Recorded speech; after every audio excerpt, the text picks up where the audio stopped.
عمیر صاحب یہ بتائیں کہ ابھی تو آپ 27ویں جو ہے اس پہ اعتراضات کر رہے ہیں، تو 28ویں بھی آ رہی ہے، اور اگر 28ویں میں لوکل باڈیز کے بہت سے ایشوز جو ہیں وہ ریزالو ہو جاتے ہیں، ان کی مدت طے ہو جاتی ہے، ان کے اختیارات میں اضافہ ہوتا ہے، تو آپ اس کی سپورٹ نہیں کریں گے؟ اچھا دیکھیں، ہمارے سے زیادہ اعتراضات آپ کو مصطفیٰ کمال بھائی کی بات سے نظر آ گیا۔ پیپلز پارٹی کے سب سے زیادہ ایشوز آنے ہیں۔ دیکھیں اس وقت مسئلہ کیا ہے کہ فیڈریشن چل نہیں رہی، فیڈریشن کا خرچہ بہت بڑا ہو گیا ہے، اور بڑا ہو گیا تو ان کی نظر ہے اس وقت جو کیش ریزرو ہے پروونسز کے۔ حالانکہ این ایف سی ایوارڈ کو اگر آپ ڈیلینیٹ کریں نا، وہ ڈویزیبل پول ہے کون سے ڈائریکٹ ٹیکسز کا، خالی اس کی ڈویژن ہوتی ہے۔ جو اس کے علاوہ فیڈریشن ریسیو کر رہی ہے، چاہے وہ پیٹرولیم ڈیولپمنٹ لیوی ہو اور باقی معاملات ہو، وہ کسی سے شیئر نہیں کرتی۔ تو یہ اس طرح کے مسائل ہیں۔ بات ہے یہ ٹرکی ٹاپکس ہیں، اور میرے خیال سے پی ٹی آئی کا کمفرٹیبل ٹائم شروع ہو جائے گا، ان کے لیے بہت سارے اس میں مسائل۔ آپ کا یہ خیال ہے کہ پیپلز پارٹی اور مسلم لیگ نون میں اس پہ بہت زیادہ مسئلہ ہو جائے گا، کیونکہ این ایف سی کے تحت جو فنڈز مل رہے ہیں دیکھیں صوبوں اصل کو؟ میں مسئلہ یہ ہو گیا 18ویں ترمیم اچھی ترمیم ہے، سارے معاملات اچھے ہیں، مگر اس سے کیا ہو گیا ہے کہ صوبے اب ادھر تک محدود ہو گئے ہیں۔ ہر کسی نے اس کو اپنی کنگڈم سمجھ لیا ہے، اور کنگڈم کی طرح ہم چلا رہے ہیں صوبوں کو، اور کوئی اپنے سے بیونڈ سوچ ہی نہیں رہا، اپنی وہ پاور چھوڑنا نہیں چاہتا۔ خیبر پختونخوا کو بھی کنگڈم کی طرح چلایا جا رہا ہے؟ دیکھیں ہم نے تو پھر بھی اگر برا کہیں، جس طرح کا کہیں، لوکل گورنمنٹ کا سسٹم تو بنایا نا۔ مسئلہ کیا ہے، جب آپ نے لوکل گورنمنٹ کو صوبائی سبجیکٹ کر دیا نا، کوئی پراپر بلدیاتی نظام نہیں بنانا چاہتا۔ اگر دیکھیں ڈکٹیٹر کی بات بار وہ اگزامپل دیتے ہیں کہ جی ان دور میں نظام اچھا تھا۔ وہ کیوں اچھا تھا؟ کیونکہ فرسٹ ایئر آف گورنمنٹ ہی نہیں ہوتا تھا۔ ڈکٹیٹرز کو تو سوٹ کرتا تھا کہ لوور ٹیئر بہترین ہو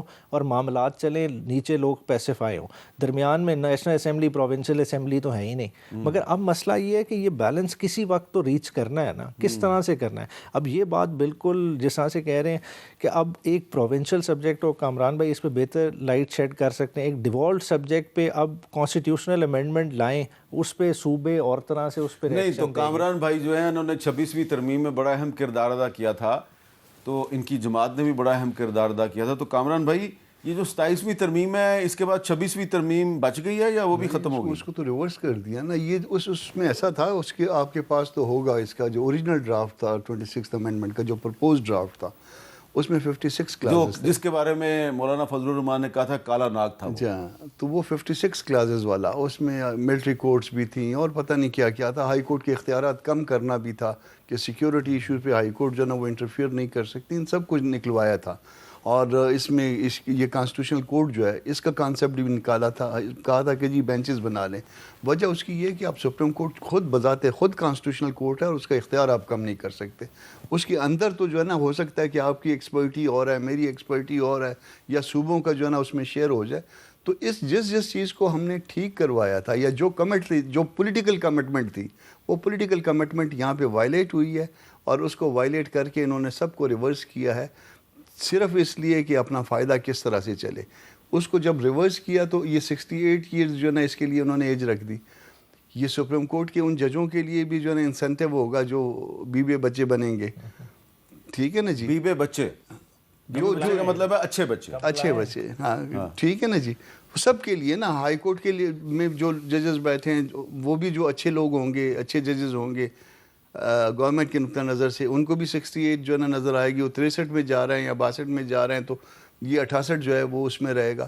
تو اب آپ نے اس انڈیپینڈنس کو جو ہے نا ایک چیز دکھا کے، ایک چمک دکھا کے جو ہے نا اس انڈیپینڈنس کو کمپرومائز کرنے، تو پورا سچ یہ ہے 27ویں ترمیم کا کہ اس میں 26ویں ترمیم ریورس ہو گئی ہے۔ اچھا، آج اعظم نذیر تارڑ صاحب جو ہیں انہوں نے بھی ایک 27ویں ترمیم کے بارے میں بات کی ہے، تو اس میں سے بھی ہم پورا سچ تلاش کرنے کی کوشش کرتے ہیں۔ 27ویں آئینی ترمیم میں گئے تو 184 کو جب ڈسکس کیا، تاریخ کے جھروکوں میں گئے، ایک اختیار جو کہ دنیا کی بہت ساری جورسڈکشنز میں نہیں ہے، اس پہ بحث و مباحثہ کیا گیا، جسے ہم سوو موٹو کہتے ہیں۔ اور سوو موٹو کی نظر منتخب وزیر اعظم کو گھر بھیجنے سے شروع کریں یوسف رضا گیلانی صاحب کو، پھر ایک اور منتخب وزیر اعظم کو گھر بھیجنے کا ایک منصوبہ ہوا، اسی سوو موٹو کی نظر ہو گیا۔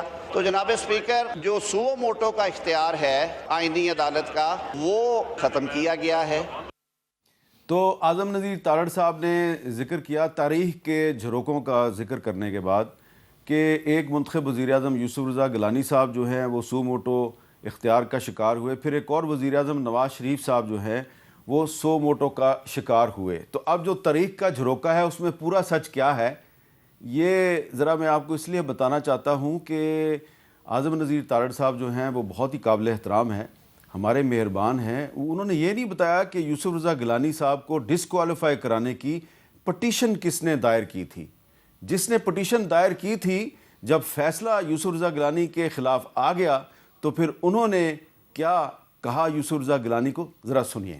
سپریم کورٹ نے یہاں پر بھی یوسف رضا گیلانی کو سزا دی ہے اور یوسف رضا گیلانی صاحب جو ہے وہ سزا کو تسلیم نہیں کر رہے اور پھر کہتے میں اپیل میں جاؤں گا. اپیل سے پہلے نیچے اترو, گھر جاؤ, جب گھر جاؤ گے اپیل کرو.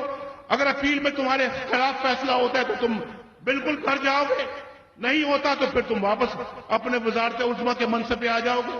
لیکن یہ بات نہیں کہ سپریم کورٹ فیصلہ دے اور آپ اس کو ماننے سے انکار کرو. یہ انسانوں کی بستی ہے, انسانوں کی, یہ حیوانوں کی بستی نہیں ہے. یہ انسانوں کی بستی ہے, حیوانوں کی بستی نہیں ہے. پھر نواز شریف صاحب جو ہیں ان کو ڈسکوالیفائی کروایا عمران خان نے, اور پھر عمران خان کو دوبارہ نواز شریف صاحب نے اور یوسف رضا گیلانی صاحب کی پارٹی نے مل کر ڈسکوالیفائی کروایا. اور یہ جو میوزیکل چیئر کا کھیل ہے یہ چلتا جا رہا ہے. تو مصطفیٰ کمال صاحب یہ کھیل کہاں جا کے رکے گا؟ حامد بھائی, اگر سچ پوچھیں نا تو میں نے کل بھی یہ بات کی ہے, ہماری جمہوریت ہماری ناک کے آگے سے شروع ہوتی ہے اور یہیں پہ ختم ہو جاتی ہے. ہم اپنے مطلب کی تشریح نکال کر اس کو نام دے دیتے ہیں. دیکھیں ابھی آپ بات معذرت کے ساتھ بار بار بات, لیکن مثال کے طور پر مثال کے لیے میں بات کہہ رہا ہوں. ہم بات کر رہے تھے ابھی بھائی بات کر رہے تھے کہ ڈکٹیٹرز کے زمانے میں لوکل گورنمنٹ کا نظام آیا. آج تو جو ہے وہ ڈکٹیٹر نہیں ہے نا, جمہوری طاقتیں اس سے پہلے بھی تھیں, اب بھی ہیں, عمران خان صاحب بھی تھے. ہمارا رویہ تو دیکھیں ہم کیا کر رہے ہیں. ہم اپنے ہی لوگوں کو اختیارات اور وسائل دینا نہیں چاہتے. ہم اپنے بھائی آج آپ میں کس نے منع کیا کہ ہم آئیڈیل قسم کی لوکل گورنمنٹ جو ہے وہ بنائیں. 10 سال ہو جاتے ہیں آپ الیکشن نہیں کراتے لوکل گورنمنٹ کے. امیجن کریں, آپ امیجن کر سکتے ہیں کہ نیو یارک, استنبول, شنگھائی, جو ڈھاکہ ایک دن بھی بغیر میئر کے چلے. آپ 10 سالوں تک جو ہے پاکستان میں لوکل گورنمنٹ کے بغیر چلا رہے ہوتے ہیں اور سارا پیسہ جو ہے وہ آج بھی لاہور کا کوئی میئر نہیں ہے, نہیں ہے, اسلام آباد کا کوئی میئر نہیں ہے. آج کس نے منع کیا آپ کو؟ آج کون سی جو ہے وہ کون جرنیل منع کر رہا ہے آپ کو, یا کون سی اسٹیبلشمنٹ منع کر رہی ہے؟ ہمیں اپنے اندر بھی جمہوریت لانی چاہیے. اور یہ سارا کچھ جو پھر جس کا بس چلتا ہے, اور یہ کس کو کرنا ہے جو سب سے زیادہ پاور میں, جب آپ کے پاس پاور آئے تو آپ کم سے کم وہ کام کریں. اس لیے ہم ابھی پولیٹیکل پارٹیز کی منتیں کرتے پھر رہے ہیں کہ بھئی یہ ہمارا مسئلہ نہیں ہے, یہ صرف کراچی کی بات ہے. کراچی تو سارے لوگوں کا شہر ہے. پختون وہاں پہ رہتے ہیں لاکھوں کی تعداد میں, بلوچ وہاں پہ رہتے ہیں, سرائکی رہتے ہیں, سندھی رہتے ہیں. آپ سب لوگ کلیم کرتے ہیں یہ پورے پاکستان کی بات ہے خدا کے واسطے.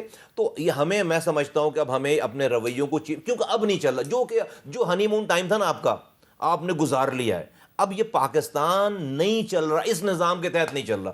ہمیں اپنے رویوں کو چینج کرنا پڑے گا. اچھا, آپ کی پارٹی عمیر نیازی صاحب اس 27ویں ترمیم کو باکو ترمیم کیوں کہہ رہی ہے؟ میرے خیال سے ویسے غور صاحب کو باکو کے بجائے اسے ڈاکو ترمیم کہنا چاہیے تھا. دیکھیں 8 فروری کا جو ڈاکہ, آپ پارلیمنٹ کے ممبر ہیں, اس پارلیمنٹ نے میں بالکل میں اس کو ایکسپلین کرتا ہوں نا. باکو کی تشبیہ غلط بنتی ہے. دیکھیں وہ برادر ملک ہے, ہمارے اچھے ریلیشن شپ ہیں. 8 فروری کا جو الیکشن ہوا, اس دیکھیں 17 سیٹوں والی جماعت جب آ کے بیٹھے گی, وہ کسی کا تو بوجھ اٹھائے گی نا. آج جو آئین کے ساتھ کیا ہے, کسی ایک سٹینڈرڈ, مطلب ہمیں چھوڑ دیں پولیٹیکل جماعت, کسی جیورس کے سامنے رکھ دیں کہ ایک ہائیبریڈ رجیم سے ہم کدھر چلے گئے. ہم نے ہائیبریڈ کانسٹیٹیوشن بنا دی ہے. جب اس طرح کا نظام بنائیں گے تو ہم کیا ملک کو سنوار رہے ہیں؟ ہم خود اس دیکھیں آئین آپ کا کیا ڈاکومنٹ ہے, ایک کنسنسس والا ڈاکومنٹ تھا. 1973 کا آئین جو تمام پارٹیز نے کنسنسس سے بنایا, اتنی اس میں سوچ و بچار گئی. آج ہم اپنی پریکٹیکل نیڈز کو دیکھتے ہوئے, اپنے بندر بانٹ کو دیکھتے ہوئے, کیونکہ سٹیک ہولڈر آج اگر اس میں ہوتی نا لوکل گورنمنٹ کی ترمیم, ہم کہتے کوئی عوام کی بات ہو رہی ہے, کوئی اور ڈیفرنٹ بات ہوتی. اس میں سٹیک ہولڈر کون ہے؟ جو 4 ترمیمیں ہیں کس کے متعلق ہیں؟ بات ہے کہ پاور شیئرنگ ہو رہی ہے اوپر کی حد تک, نیچے کا تو سوچ ہی کوئی نہیں رہا. سیلاب والوں کا کسی نے سوچا؟